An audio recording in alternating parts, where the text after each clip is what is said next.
நடிகர் திலகம் சிவாஜி கணேசனுடைய திரை வாழ்க்கையிலும் சரி, இயக்குனர் எம் பாரதி ராஜாவுடைய திரை வாழ்க்கையிலும் சரி, முதல் மரியாதை திரைப்படம் ஒரு மறக்க முடியாத படம். அந்த படத்துக்கு பாரதி ராஜா முதல்ல வச்சிருந்த பேர் முதல் மரியாதை இல்லை, பசும்பொன் என்ற பெயரைத்தான் அந்த படத்துக்கு முதலிலே சூட்டியிருந்தார் பாரதி ராஜா. கமல்ஹாசன் இரட்டை வேடங்களில் நடித்த ஒரு கைதியின் டைரி படத்துடைய படப்பிடிப்பு நடைபெற்று கொண்டிருந்த போது பாரதி ராஜாவும் நாங்களும் ஆண்டனி குயின் கதாநாயகனாக நடித்த ஓமர் முக்தார் என்ற படத்தை பார்த்தோம். அந்த படத்தை பார்த்த உடனே பாரதி ராஜாவுக்கு அந்த படம் அப்படி பிடிச்சி போச்சு. அந்த படத்தை லேசாக தழுவி தன்னுடைய தென் மாவட்ட கலாச்சாரத்தை அதோடு இணைத்து ஒரு கதையை தயார் பண்ணி அந்த கதையில் சிவாஜி கணேசனை நடிக்க வைக்க வேண்டும் என்று முடிவெடுத்தார் பாரதி ராஜா. அந்த கதைக்கு அவர் சூட்டியிருந்த பேர் தான் பசும்பொன். முதல்ல சிவாஜி கிட்ட அதை பற்றி சொல்லணும் இல்லையா, அதனால் சிவாஜியுடைய வீட்டுக்கு நாங்கள் அனைவரும் சென்றோம். என்னுடைய டைரக்ஷனில் நீங்கள் ஒரு படம் நடிக்கணும் என்று பாரதி ராஜா சிவாஜியிடம் கேட்டபோது உடனடியாக ஒப்புக்கொண்டார் அவர்.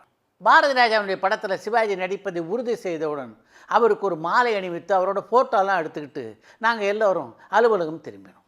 அதற்கு பின்னாலே பல நாட்கள் இந்த பசும்பொன் படத்தினுடைய கதை விவாதம் நடைபெற்றது. கதாசிரியர் செல்வராஜ், கலைமணி போன்ற பல கதாசிரியர்கள் அந்த கதை விவாதத்திலே ஈடுபட்டார்கள். ஆனாலும் நாங்கள் எதிர்பார்த்தபடி அதற்கான திரைக்கதை அமையவில்லை. ஏதோ நடிச்சுக்கிட்டே இருந்தது பாரதி ராஜாவுக்கு. இதற்கிடையில் ஒரு ஊருக்கு பஞ்சம் பிழைக்க வருகின்ற ஒரு பெண்ணுக்கு அந்த ஊரில் இருக்கிற பெரிய மனிதர் மீது ஏற்படுகின்ற காதல் உணர்வுகளை அடிப்படையாக வைத்து ஒரு அருமையான கதையை சொன்னார் ஆர் செல்வராஜ். அந்த கதையை கேட்ட உடனே பாரதி ராஜாவுக்கு ரொம்ப பிடிச்சி போச்சு. ஆர் செல்வராஜ் சொன்ன அந்த கதையை சிவாஜியை வச்சு படமாக்கினா ரொம்ப நல்லாயிருக்கும் அப்படின்னு முடிவுக்கு வந்தார் பாரதி ராஜா. கதை மாறினது மாதிரியே டைட்டிலும் மாறியது. பசும்பொன் இப்போது முதல் மரியாதையானது. சிவாஜி அந்த ஊர் பெரிய மனிதராக நடிக்க அந்த ஊரில் பஞ்சம் பிழைக்க வருகின்ற பெண்ணாக ராதா நடித்தா நல்லாயிருக்கும் அப்படின்னு நினச்சார் பாரதி ராஜா. அவர் அப்படி நினச்ச போது ராதாவை பொறுத்த வரைக்கும் தமிழ், தெலுங்கு ஆகிய இரு மொழிகளில் மாறி மாறி பல படங்களில் நடித்து கொண்டிருந்தார் ராதா. இந்த கதையை கேட்ட ராதாவுக்கு எப்படியாவது இந்த படத்தில் நடிச்சிடணும்னு ஆசை. ஆனால் காட்சிட்டை கொடுக்கறதுக்கு அவர்கிட்ட ஒரு நாள் காட்சிட்டு கூட இல்லை அப்படின்றதான் உண்மை. இதுக்கு நடுவில் இங்கே அங்கேன்னு போராடி ஒரு வழியாக 10 நாட்கள் காட்சிட்டை தயார் பண்ணி கொண்டு நான் இந்த படத்தில் நடித்தே ஆகணும் அப்படின்னு வந்திருந்தார் ராதா. ஆரம்ப நாட்களில் சிவாஜி நாடகங்களே நடித்து கொண்டிருந்த போது அவருடன் நாடகத்தில் நடித்து கொண்டிருந்த வீராசாமி என்ற நடிகர் செருப்பு தொழிலாளியாக நடிக்க அவருடைய மகளின் பாத்திரத்தில் நடிப்பதற்காக சிங்கப்பூரைச் சேர்ந்த ரஞ்சனி என்ற பெண் தேர்வானார். சிங்கப்பூர் ரஞ்சனி நடித்த அந்த பாத்திரத்தில் நியாயமாக நடிச்சிருக்க வேண்டிய நடிகை யாருன்னு தெரிஞ்சால் நீங்கள் எல்லாருமே ஆச்சரியப்பட்டு போவீங்க. பாகுபலி படத்தில் சிவகாமியாக வந்து மொத்த இந்தியாவும் கலக்கினாரே அந்த ரம்யா கிருஷ்ணன் தான் நியாயமாக அந்த பாத்திரத்திலே நடித்திருக்க வேண்டிய நடிகை. ஒரு கைதியின் டைரி படத்தினுடைய படப்பிடிப்பு வீனஸ் ஸ்டுடியோவில் நடைபெற்ற போது பாரதி ராஜாவை சந்தித்து வாய்ப்பு கேட்பதற்காக ரம்யா கிருஷ்ணனும் அவரது தாயாரும் வந்தார்கள். ரம்யா கிருஷ்ணன் பார்த்த உடனே பாரதி ராஜாவுக்கு பிடிச்சி போச்சு. ஏன்னா அப்போவே அந்த அளவுக்கு அழகாகவும் துருதுருப்பாகவும் இருந்தார் ரம்யா கிருஷ்ணன். நிச்சயமாக உனக்கு என்னுடைய அடுத்த படத்தில் வாய்ப்பு தரேன், ஏன்னா இந்த படத்தை பொறுத்த வரைக்கும் ஏறக்குறைய முடிவடைகிற கட்டத்தில் இருக்குது. அது மட்டும் இல்லாமல் இதில் ஏற்கனவே 2 கதாநாயகிகள், ஒரு பக்கம் ராதா, இன்னொரு பக்கம் ரேவதின்னு 2 பேர் நடிக்கிறாங்க.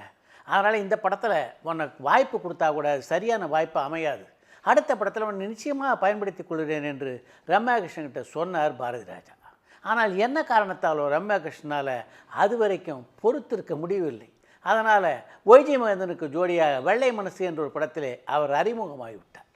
அவர் ஏற்கனவே நடிச்சிட்டான்ற ஒரே காரணத்துக்காகவே முதல் மரியாதை படத்தில் பாரதி ராஜா அவரை பயன்படுத்தி கொள்ளவில்லை. அதற்கு பின்னாலே தான் சிங்கப்பூர் ரஞ்சினி அந்த பாத்திரத்துக்கு தேர்வானார். அவருக்கு ஜோடியாக நடிக்க எம்ஜிஆருடைய மனைவி விஎன் ஜானியுடைய சகோதரர் மணியனுடைய பிள்ளையான தீபன் தேர்ந்தெடுக்கப்பட்டார். தீபன் ஒரு நல்ல இளைஞர், நடிப்பிலே ஆர்வம் உள்ளவர். அப்படி இருந்தும் என்ன காரணத்தாலோ தொடர்ந்து அவர் படங்களில் நடிக்கவில்லை. முதல் மரியாதை படத்தினுடைய படப்பிடிப்பு மைசூர் அருகே உள்ள கொள்ளேகாலில் தொடங்கியது. பாரதி ராஜனுடைய முதல் படமான 16 வயதிலே படப்பிடிப்பும் அங்கே தான் நடைபெற்றது. அந்த 16 வயதிலே படத்தினுடைய படப்பிடிப்பின் போது எந்த அறையில் தங்கினாரோ அதே அறையில் தான் இந்த படத்தினுடைய படப்பிடிப்பின் போதும் பாரதி ராஜா தங்கினார். அவருக்கு எதிர்க்க கமல்ஹாசன் தங்கியிருந்த அறையில் இந்த முறை ஆர் செல்வராஜும் நானும் தங்கியிருந்தோம். நாங்கள் தங்கியிருந்த இடத்துலேருந்து சற்று மேலே ஒரு மலைப்பாங்கான இடத்துல சிவாஜியும் ராதாவும் தங்கியிருந்தார். முதல் நாள் படப்பிடிப்பு மாலை ஒரு 6 மணிக்கு முடிவடைஞ்ச உடனே நாங்கள் எல்லாரும் கொள்ளேகாலுக்கு திரும்பினோம். முதல் நாள் ஷூட்டிங் ஆரம்பிச்சிருக்கோம். எவ்வளோ மகிழ்ச்சியாக இருக்கணும். ஆனால் அந்த மகிழ்ச்சி சுத்தமாக பாரதி ராஜாவுடைய முகத்தில் இல்லை. அவர் முகத்தில் மகிழ்ச்சி இல்லாததை பார்த்து நான் அவர்கிட்ட போய், என்னாச்சு உங்களுக்கு, ஏன் இப்படி டல்லாக இருக்கீங்க அப்படின்னு கேட்டேன். ஏதோ ஒன்று இடிக்குது, சிவாஜியோட கெட்டப்பு, ஹேர் ஸ்டைலு, மேக்கப்பு எதுவுமே எனக்கு பிடிக்கல என்று திரும்ப திரும்ப சொல்லி கொண்டிருந்த பாரதி ராஜா திடீர்னு சிவாஜி விக் வச்சுட்டு வர சொல்லி யார் சொன்னது அப்படின்னு என்னை பார்த்து கேட்டார். இதனுங்க ஆச்சரியமாக இருக்குது. சிவாஜி எல்லா படத்துலையும் விக் வச்சு தான் நடிக்கிறாரு. அது மாதிரி இந்த படத்துலையும் விக் வச்சுட்டு நடித்தார். அவர்கிட்ட விக் வச்சுட்டு வாங்கன்னு யார் போய் சொல்லுவாங்க அப்படின்னு நான் சொன்னோடனே அந்த விக்கு தான்யா அதான் இடிக்குது. சிவாஜி விக் இல்லாமல் அப்படியே தலையை வாரிட்டு மேக்கப் இல்லாமல் வந்தார்னு வச்சுக்க பர்ஃபெக்டாக இருக்கும். சித்ரா, நீ ஒன்று செய், நேராக போய் சிவாஜி பார்த்து நாளை காத்தால் ஷூட்டிங் வரும்போது இந்த விக்கு வேணாம், மேக்கப் வேணான்னு டைரக்டர் சொல்ல சொன்னார். அப்படி வந்துருங்கன்னு போய் சொல்லிட்டு வந்துரு அப்படின்னு சொன்னார். அவர் இப்படி சொல்லி முடித்த உடனே நான் வாய் விட்டு சிரிச்சிட்டேன். என்னங்க இது, சிவாஜி எனக்கு ரொம்ப நெருக்கமானவர் அப்படின்றதுலாம் உண்மைதான். ஆனால் அதுக்காக நாளை காத்தால் ஷூட்டிங் வரும்போது நீங்கள் மேக்கப் இல்லாமல் வாங்க, விக் இல்லாமல் வாங்கன்னு நான் போய் சொன்னால் நல்லா இருக்குமா? ஒரு டைரக்டர்ன்ற முறையில் நீங்கள் சொல்கிறது தானே சரியாக இருக்கும். நான் வேணா உங்கள் கூட வரேன் என்று சொல்லி பாரதி ராஜா அழைத்து கொண்டு சிவாஜியை சந்திக்க நாங்கள் 2 பேரும் போனோம். நாங்கள் போன போது இரவு 8 மணி. அந்த நேரத்தில் எங்களை பார்த்த உடனே சிவாஜி திகைப்படைந்து விட்டார். என்றாலும் ஏதோ பிரச்சனை இருக்குது, அதனால தான் இவங்க 2 பேரும் வந்திருக்காங்க என்பதை அவர் புரிந்து கொண்டு விட்டார் என்பதை, என்ன விஷயம் ராஜா என்று பாரதி ராஜாவை பார்த்து அவர் கேட்ட கேள்வியிலேயே நான் புரிந்து கொண்டேன். அவர் அப்படி கேட்டவுடனே உடனடியாக பாரதி ராஜா விஷயத்துக்கு வரல.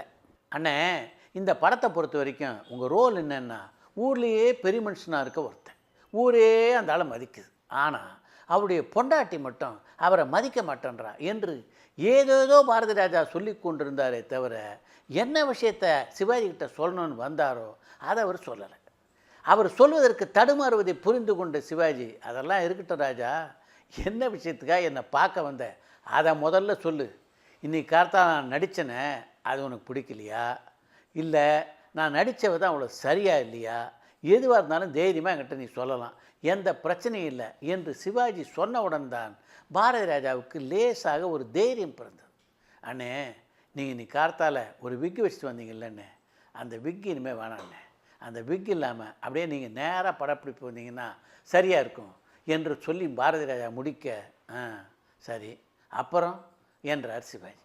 அதே மாதிரிண்ணே அந்த மேக்கப்பு வேணாண்ணே, காத்தால் குளித்து முடிச்சுட்டு அப்படியே முகத்தை தொடச்சிட்டு வந்துடுங்க, அது போதும். பாரதி ராஜா அப்படி சொல்லி முடித்தோடனே வாய் விட்டு சிரித்த சிவாஜி, அப்படின்னா மேக்கப் மேன் ரங்கசாமிக்கு டிக்கெட் வாங்கி கொடுத்து ஊருக்கு அனுப்பிச்சிடலான்னு சொல்கிற அப்படி தானே என்று பாரதி ராஜாவை பார்த்து சொல்லிவிட்டு அப்புறம் என் பக்கம் கை காட்டி, இதெல்லாம் காலையிலே இவங்ககிட்ட சொல்லி என்கிட்ட சொல்லியிருந்தீங்கன்னா நான் மேக்கப்பை எடுத்துகிட்டு விக்கையும் எடுத்துகிட்டு நடிச்சிருப்பேன்ல, ஒரு நாள் பூரா நம்ம ஷூட் பண்ணி வீணாக போச்சே என்று பாரதி ராஜாவிடம் கூறினார். அதற்கு பின்னாலே சிவாஜியுடன் பேசிவிட்டு நாங்கள் திரும்பிய போது இரவு மணி 11:30 ஆகியிருந்தது. பாரதி ராஜா சிவாஜி ஆகிய இருவரது வாழ்க்கையில் முதல் மரியாதை முக்கியமான படம்னாலும் அந்த படம் அப்படி அமைந்ததற்கு முக்கியமான காரணம்னா அது சிவாஜி அந்த படத்துக்காக கொடுத்த ஒத்துழைப்பு. முதல் மரியாதை படத்தை பொறுத்த வரைக்கும் இந்த முதல் நாள் படப்பிடிப்பு மாதிரியே பல சம்பவங்கள் தொடர்ந்து அந்த படத்துடைய படப்பிடிப்பின் போது நடைபெற்றன. ஒவ்வொரு சம்பவம் நடக்கும்போது பார்த்திங்கன்னா ஒவ்வொரு திருப்பமாக இருக்கும். அப்படி அந்த படத்தின் படப்பிடிப்பின் போது ஏற்பட்ட பல திருப்பங்களை தொடர்ந்து ஒரு 2-3 நாட்கள் உங்களோடு பகிர்ந்து கொள்ளலாம் என்று இருக்கிறேன்.